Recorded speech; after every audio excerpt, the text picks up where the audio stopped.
exemple typique d'exercice qu'on peut avoir le jour du bac avec la fonction logarithme.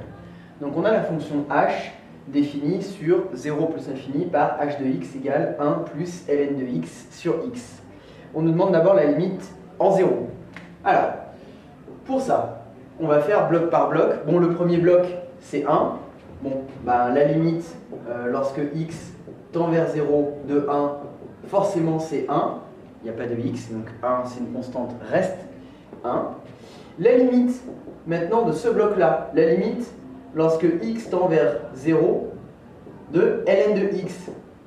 Bon, eh bien il faut bien connaître son cours. La limite, lorsque x tend vers 0, de ln de x, ça nous donne donc moins l'infini. On le sait, parce que c'est la fonction du cours réciproque de la fonction exponentielle.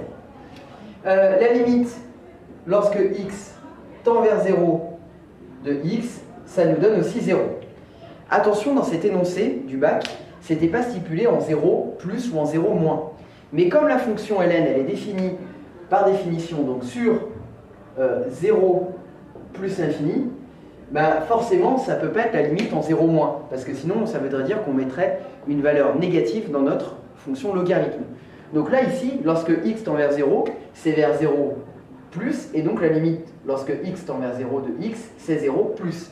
Ça a son importance, parce que ici, quand je fais le quotient, pour connaître la limite, il faut que j'applique la règle des signes. Donc, moins l'infini sur 0 plus, ici, par quotient, ça nous donne donc, par quotient, la limite de, lorsque x tend vers 0, de ln de x sur x, ça nous donne donc moins l'infini qu'on divise par un nombre très petit, proche de 0, donc, mais positif. On applique la règle des signes, ça nous fait moins l'infini. Et donc finalement, avec le 1 plus moins l'infini, en gros, pour les limites, ça nous donne donc, ainsi, par somme, la limite, lorsque x tend vers 0, de ma fonction h est égale à moins l'infini. Ensuite, question 2. On nous demande la limite en plus l'infini cette fois. Bon, la limite de 1, ça sera toujours 1, lorsque x tend vers plus l'infini. Par contre, donc la limite de ln de x, lorsque x tend vers plus l'infini, pareil, c'est du cours, ça nous donne plus l'infini. La limite du dénominateur de x tout court, lorsque x tend vers plus l'infini, ça nous fait aussi plus l'infini. Donc on se retrouve avec un quotient ici, plus l'infini divisé par plus l'infini, ce qui est une forme indéterminée. Donc il faut appliquer le théorème de croissance comparée.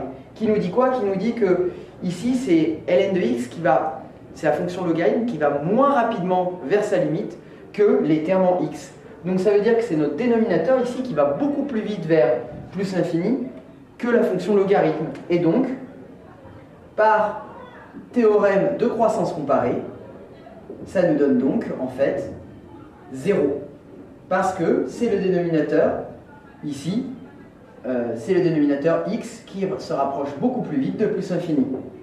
La limite de ln de x sur x, lorsque x tend vers 0, plus infini, pardon, ça nous fait 0. Bon, et bien finalement, ici j'avais 1. Ça, j'ai trouvé que sa limite, c'était 0. Ainsi, par somme, finalement, la limite de ma fonction h, lorsque x tend vers plus l'infini, est égale à 1, parce que ça nous fait 1 plus 0. Alors, après avoir traité les deux premières questions, qui étaient des questions sur les limites de la fonction h, on nous demande de dériver cette fonction. C'est bien une fonction dérivable parce qu'elle est le quotient de deux fonctions dérivables. Ln, la fonction logarithme, est dérivable sur 0 plus infini, et x aussi. Alors, pour dériver cette fonction, bon, la dérivée de 1, c'est une constante, ça va nous donner 0. Donc, on va surtout s'intéresser à ln de x sur x. Bon, pour dériver ça, on va utiliser la formule u sur v. Donc, prenons, donc c'est la question 3, prenons pour u, donc la fonction ln de x. Pour v, nous allons prendre donc x. La dérivée de u, la dérivée de ln de x, c'est du court, c'est 1 sur x. La dérivée de x, donc tout seul, ça nous donne 1. Donc, h' de x, je vous le redis, la dérivée de 1 nous donne 0, donc on ne va pas le marquer. Mais donc on applique la fonction, la formule u', c'est-à-dire 1 sur x, fois v fois x moins, attention, u ln de x fois 1 fois v'. Et le tout donc divisé par v au carré, c'est-à-dire x au carré. 1 sur x fois x, on peut le simplifier parce que ça nous fait x sur x, ça fait donc 1. ln de x fois 1, ln de x, le tout divisé par x au carré. Bon, c'est bien ce que nous demandait de trouver l'énoncé. Bon, pour la question 4, on nous demande le tableau de variation. Pour faire le tableau de variation de f, il faut étudier le signe de sa dérivée, donc le signe de h'. Pour étudier le signe de la dérivée h', je vais d'abord essayer de voir quand est-ce que cette dérivée s'annule. Bon, en bas, x carré s'annule quand x est égal à 0 de façon évidente, mais nous, on nous demande le tableau de variation sur 0 plus infini, donc pas de souci. Je vais chercher donc quand est-ce que 1 moins ln de x est égal à 0. Alors, ça me donne donc moins ln de x égale moins 1, ce qui me donne donc ln de x égale 1. Pour résoudre ce genre d'équation, je peux appliquer la fonction exponentielle des deux côtés d'une inégalité, ce qui me donne donc exponentielle de ln de x égale exponentielle de 1. Exponentielle et ln étant des fonctions réciproques, ça me donne donc x égale exponentielle 1, que je peux juste écrire x égale e. Bon, maintenant que je sais que la fonction s'annule en x égale e, je peux commencer mon tableau de variation. Donc mon tableau de variation entre 0 et plus l'infini, donc je mets la valeur e, je mets 1 moins ln de x, en dessous donc le dénominateur x au carré, le total c'est donc la fonction h' de x, dont je le signe, et donc h pour ces variations. Alors, 1 moins ln de x, si on a du mal à trouver le signe, soit on rentre un nombre entre 0 et e, du coup, pour essayer de déterminer son signe, on remplace x par une valeur.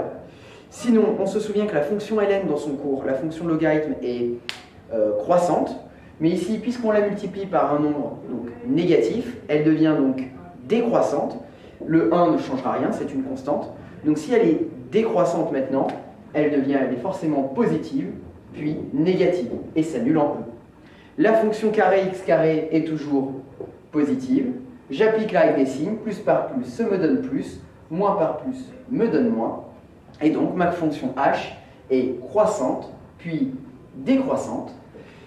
Il faut que je complète totalement mon tableau de variation, prenez bien l'habitude de faire ça. Donc en 0, on avait trouvé, d'après la question 1, que la limite c'était moins l'infini, je le positionne ici. En plus infini, j'avais trouvé que la limite était 1, je le positionne ici. Et il me manque donc ici l'image de e. Donc je vais calculer l'image de e, c'est-à-dire que je calcule h de e.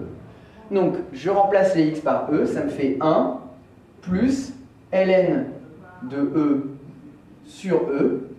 ln de e, ça me donne 1, donc en fait ça me fait 1 plus 1 sur e, que je peux aussi écrire 1 plus exponentielle moins 1, parce que je vous rappelle que exponentielle de moins a, c'est 1 sur exponentielle a. Donc ici, si j'ai e tout seul, ça me donne bien exponentielle moins 1, pardon, 1 sur e.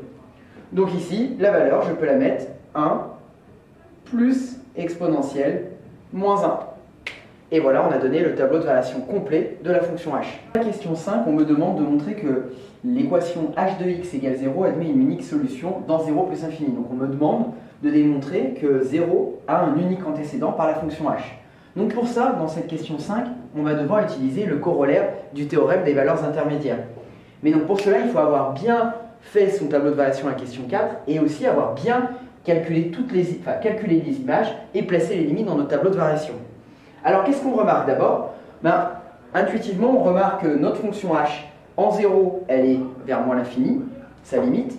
Elle remonte, elle est croissante jusqu'à 1 plus exponentielle moins 1. Cette valeur-là, 1 c'est positif, exponentielle de quelque chose c'est positif. Donc 1 plus exponentielle de moins 1, ça va être une valeur positive. Donc comme on est parti de moins l'infini et qu'elle est croissante jusqu'à cette valeur-là, son maximum qui est positif, forcément, entre moins l'infini et cette valeur-là, on est passé une fois par 0. Par la continuité, bien sûr, de la fonction h que je vais énoncer dans le théorème pour appliquer le corollaire du théorème des valeurs intermédiaires. Par contre, ici, on arrive donc à une valeur qui est au-dessus de 1, 1 plus exponentielle moins 1, et notre fonction elle est décroissante, et la limite en plus infini c'est 1.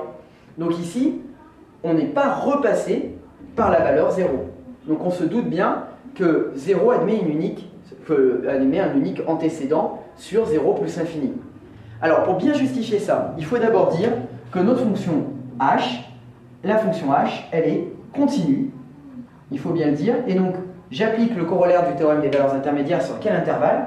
Donc sur l'intervalle 0e, parce que c'est ici, grâce au tableau de relation, que je vois que notre fonction va passer par la valeur 0.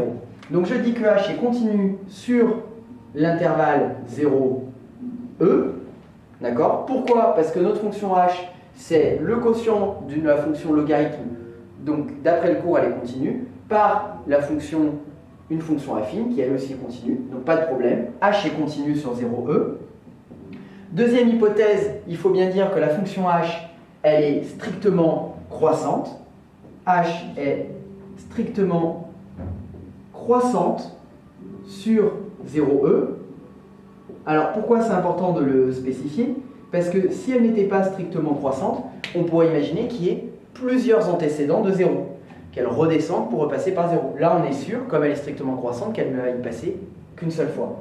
Et de plus, pour être sûr que notre fonction passe par 0, il faut bien dire que le 0 qu'on cherche, qui est quelque part ici, il est bien compris entre moins l'infini et l'image du coup de e, c'est-à-dire 1 plus exponentielle moins 1.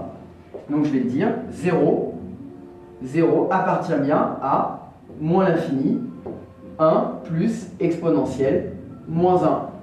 Et donc là, j'ai mes trois hypothèses, la continuité, ce qui m'assure que la fonction ne fait pas des sauts, elle est continue, donc elle passe par toutes les valeurs entre moins l'infini et 1 plus exponentielle moins 1. Elle est strictement croissante, donc elle ne va y passer qu'une fois. 0 est bien entre ces deux valeurs, et donc par le corollaire du théorème des valeurs intermédiaires, je vais écrire du TVI, la fonction, l'équation h de x égale 0 admet une unique solution sur, et bien du coup, 0e.